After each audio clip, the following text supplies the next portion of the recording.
মুস্তাফিজকে বাদ দিয়ে দল গঠনের পরামর্শ আইসিসির, নাকচ ক্রীড়া উপদেষ্টার। বললেন ভারতের বাংলাদেশ বিদ্বেষী পরিবেশে খেলা অসম্ভব। মহেশখালীতে মাতারবাড়ি বিদ্যুৎ কেন্দ্রের স্ক্র্যাপ ইয়ার্ডে ভয়াবহ আগুন, 10 ঘন্টার চেষ্টায় নিয়ন্ত্রণ। দেখছিলেন ক্রাউন সিমেন্ট সংবাদ শিরোনাম, এবার বিস্তারিত। মুস্তাফিজ স্কোয়াডে থাকলে টি-20 বিশ্বকাপে বাংলাদেশের নিরাপত্তা আশঙ্কা বাড়বে জানিয়ে বিসিবিকে চিঠি দিয়েছে আন্তর্জাতিক ক্রিকেট কাউন্সিল আইসিসির নিরাপত্তা দল। ভারতের মাটিতে টি-20 বিশ্বকাপে বাংলাদেশের নিরাপত্তা নিয়ে 3টি পরামর্শ দিয়েছে। মুস্তাফিজকে বাদ দেওয়ার পাশাপাশি সমর্থকদের বাংলাদেশের জার্সি পরা আর নির্বাচনের সময় ভারতের নিরাপত্তার শঙ্কা বাড়বে বলে জানিয়েছে আইসিসি। এসব প্রস্তাবকে উদ্ভট মন্তব্য করে যুব ও ক্রীড়া উপদেষ্টা আসিফ নজরুল বলেছেন, এতে প্রমাণ করে ভারতে বাংলাদেশের খেলতে যাওয়া নিরাপদ নয়। মনির হোসেন খানের রিপোর্ট। যুব ও ক্রীড়া মন্ত্রণালয়ের দায়িত্ব নিয়েই বাংলাদেশ ফুটবল ফেডারেশনে যাওয়ার কথা ছিল ডক্টর আসিফ নজরুলের। বেশ কয়েকবার সময় দিয়েও শেষ পর্যন্ত সোমবার বাফুফে ভবনে পা রাখেন যুব ও ক্রীড়া উপদেষ্টা। তবে ফুটবল নয়, সবার আগ্রহ ছিল ক্রিকেট নিয়ে। ক্রীড়া উপদেষ্টাও জানতেন ক্রিকেটই থাকবে আলোচনায়, তাই নিজেই জানিয়ে দিলেন আইসিসির নিরাপত্তা কমিটির চিঠির কথা। টি-20 বিশ্বকাপে বাংলাদেশ ক্রিকেট দলের নিরাপত্তা প্রশ্নে 3টি পরামর্শ দিয়েছে আইসিসি। সেই চিঠির বরাত দিয়ে ক্রীড়া উপদেষ্টা ভারতের নিরাপত্তার বিষয়টি তুলে ধরেন।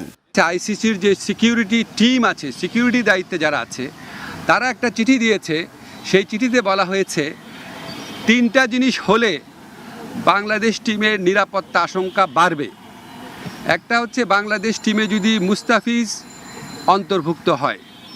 2 হচ্ছে বাংলাদেশ যে দলের যে সমর্থকরা আছে ওনারা যদি বাংলাদেশের জাতীয় যে জার্সি আছে, আমাদের ন্যাশনাল জার্সি আছে, এটা পরে যদি ঘোরাফেরা করে। আর 3rd হচ্ছে ইলেকশন যত এগিয়ে আসবে তত নাকি বাংলাদেশ দলের নিরাপত্তা আশঙ্কা বৃদ্ধি পাবে। তো আইসিসি সিকিউরিটি টিমের এই বক্তব্য সন্দেহাতীতভাবে প্রমাণ করেছে যে ভারতে বাংলাদেশ ক্রিকেট টিমের টি-20 বিশ্বকাপ খেলার কোনো রকম পরিস্থিতি নাই। আইসিসির পরামর্শ দেখে আসিফ নজরুলের দাবি, ভারতে বিশ্বকাপ খেলতে যাওয়া অসম্ভব।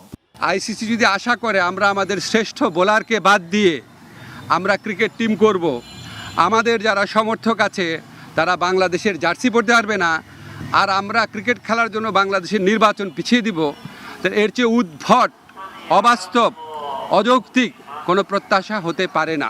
ক্রিকেট পোর্টাল ক্রিকবাজের তথ্য মতে কলকাতার বাইরে তামিলনাড়ু ও কেরালায় বাংলাদেশের ম্যাচ আয়োজনের প্রস্তাব দিতে পারে ভারত, যদিও এই সম্ভাবনাকে উড়িয়ে দিয়েছেন ক্রীড়া উপদেষ্টা। আমরা মনে করি ক্রিকেট খেলার উপর কারো কোনো মনোপলি থাকা উচিত না।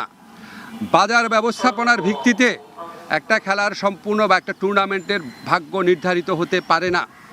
আইসিসি যদি সত্যি গ্লোবাল অর্গানাইজেশন হয়ে থাকে আর আইসিসি যদি ভারতের কথায় উঠে আর না বসে, তাহলে অবশ্যই আমাদের টি-20 বিশ্বকাপে খেলার সুযোগ শ্রীলঙ্কাতে দেওয়া উচিত। যদি আপনার কলকাতার থেকে চেঞ্জ করে অন্য ভেন্যুতে দেওয়া যায়, শ্রীলঙ্কা দেওয়া যায়, কোনো সমস্যা না।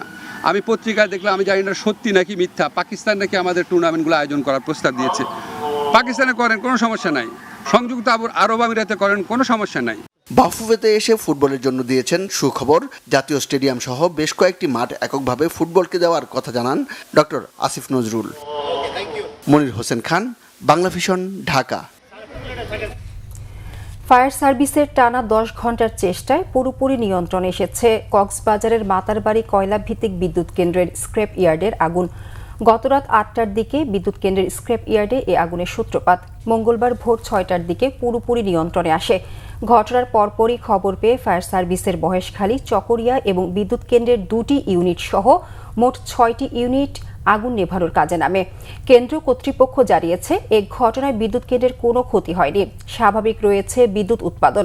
আগুনের কারণ অনুসন্ধানে তদন্ত কমিটি করা হচ্ছে। স্ক্র্যাপ ইয়ার্ডটিতে বিদ্যুৎ কেন্দ্রের বিভিন্ন অব্যবহৃত যন্ত্রাংশ সংরক্ষণ করা হতো। এটির অবস্থান মূল বিদ্যুৎ উৎপাদন বয়লার এলাকা থেকে তুলনামূলকভাবে নিরাপদ দূরত্বে।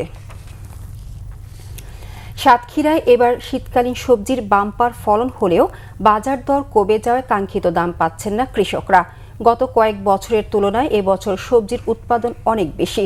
সরবরাহ বাড়লেও বাজারের চাহিদা ও সরবরাহ ব্যবস্থার কারণে আশানুরূপ লাভ পাচ্ছে না কৃষক। তবে কৃষি বিভাগ জানায় প্রত্যাশা অনুযায়ী সবজির উৎপাদন বেশি হওয়ায় জেলার চাহিদা মিটিয়ে বাইরে পাঠানো হচ্ছে।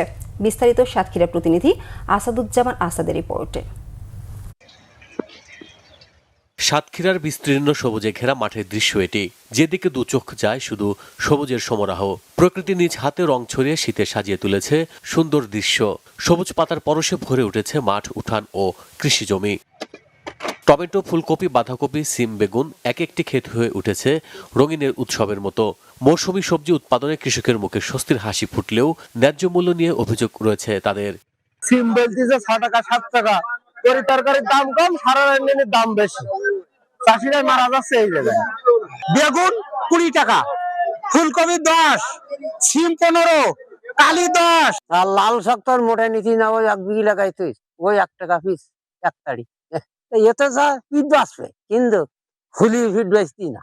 2 কেজি কবি আর 8 টাকা দাম হলে তা ফিট বাঁচবে। আমাদের এই সবজি লাগাই 1-2 বিঘি লাগাই, চাষের দাম দে, সারের দাম দে, আমাদের টাকা বাঁচবে না। তাহলে সার কিনতে করে দাম কত পাবো?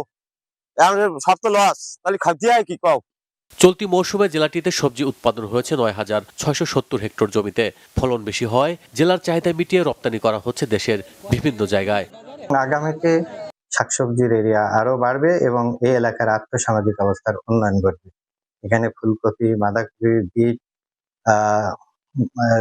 করল্লা, বরবটি, শিম সহ বিভিন্ন ধরনের সবজি উৎপাদন হয়। সঠিক বাজার ব্যবস্থাপনা আর সংরক্ষণ নিশ্চিত করা গেলে কৃষক উৎপাদিত সবজির দাম নিশ্চিত করা সম্ভব বলে মনে করেন সংশ্লিষ্টরা। Bangla vision news desk. অনৈতিক প্রস্তাবে রাজি না হয় বনশ্রীতে স্কুল শিক্ষার্থী ফাতেমা আক্তার লিলিকে ধারালো অস্ত্র দিয়ে হত্যা করে রেস্তোরাঁ কর্মচারী মিলন। বাগেরহাট থেকে গ্রেপ্তারের পর বিকেলে রাজধানীর কারওয়ান বাজারে এক সংবাদ সম্মেলনে এ তথ্য জানিয়েছে র্যাব। ঘাতক মিলনের বিরুদ্ধে একাধিক মাদক মামলা রয়েছে বলেও জানায় র্যাব। বিস্তারিত ফজলে রাবি রিপোর্টে। রাজধানীর দক্ষিণ বনশ্রীতে স্কুল শিক্ষার্থী ফাতেমা আক্তার লিলি হত্যাকাণ্ডের রহস্যজট খুলতে সিসি ক্যামেরার ফুটেজও বোনের সন্দেহই সত্য হলো। র্যাবের হাতে ধরা পড়ল ফাতেমা আক্তারের বাবার খাবার হোটেলের কর্মচারী মিলন মল্লিক। ঘটনার পর বাগেরহাটে আত্মগোপনে চলে যায় মিলন। পরে তথ্য প্রযুক্তি ও গোপন তথ্যের ভিত্তিতে তাকে গ্রেপ্তার করে ঢাকায় নিয়ে আসে র্যাব। রাজধানীর কারওয়ান বাজারে সংবাদ সম্মেলনে র্যাব 3-এর অধিনায়ক জানান, মিলন প্রাথমিক জিজ্ঞাসাবাদে হত্যার বিষয়ে স্বীকারোক্তি দিয়েছে। প্রাথমিক জিজ্ঞাসাবাদে গ্রেফতারকৃত আসামি মোহাম্মদ মিলন মল্লিক এই হত্যাকাণ্ডের সাথে জড়িত থাকার অভিযোগ স্বীকার করেন। ছোট মেয়ে ফাতেমা সহ 2 মেয়েকে ঢাকায় রেখে স্ত্রী, ছেলে ও ছেলের বউ সহ গেল বুধবার গ্রামের বাড়ি হবিগঞ্জে যায় ফাতেমার পরিবার। এই সুযোগে ফাঁকা বাসা পেয়ে অনৈতিক প্রস্তাব দেয় মিলন। পরে সেই প্রস্তাবে রাজি না হওয়ায় শনিবার দুপুরে ধারালো অস্ত্র দিয়ে হত্যা করা হয় ফাতেমাকে। ঘটনার দিন ভিকটিমের বড় বোন যখন জিমের উদ্দেশ্যে বের হয়ে যান, আসামির পূর্ব পরিকল্পনা অনুযায়ী পূর্ব থেকে সংগৃহীত নাইলনের দড়িসহ ভিকটিমের বাসায় পুনরায় যান এবং অনৈতিক প্রস্তাবের ব্যাপারে আবার তাকে জানান। আসামির অনৈতিক প্রস্তাবে রাজি না হওয়ায় ভিকটিমকে এক পর্যায়ে ধস্তাধস্তির এক পর্যায়ে তাকে পিছন থেকে নাইলনের দড়ি দিয়ে তার গলায় শ্বাসরোধ করে তাকে হত্যা করার চেষ্টা করেন। তে লোক সমাগম হওয়ার ভয়ে রান্নাঘরে থাকা বটি দিয়ে আসামি ভিকটিম গলা কেটে হত্যা করেন। ঘাতক মিলনের বিরুদ্ধে এর আগেও মাদকের মামলা থাকার তথ্য পেয়েছে র্যাব। ফজলে রাব্বি, বাংলা ভিশন, ঢাকা। এই ছিল এখনকার মতো। পরের সংবাদ সকাল 11টায়। এতক্ষণ সঙ্গে থাকায় ধন্যবাদ।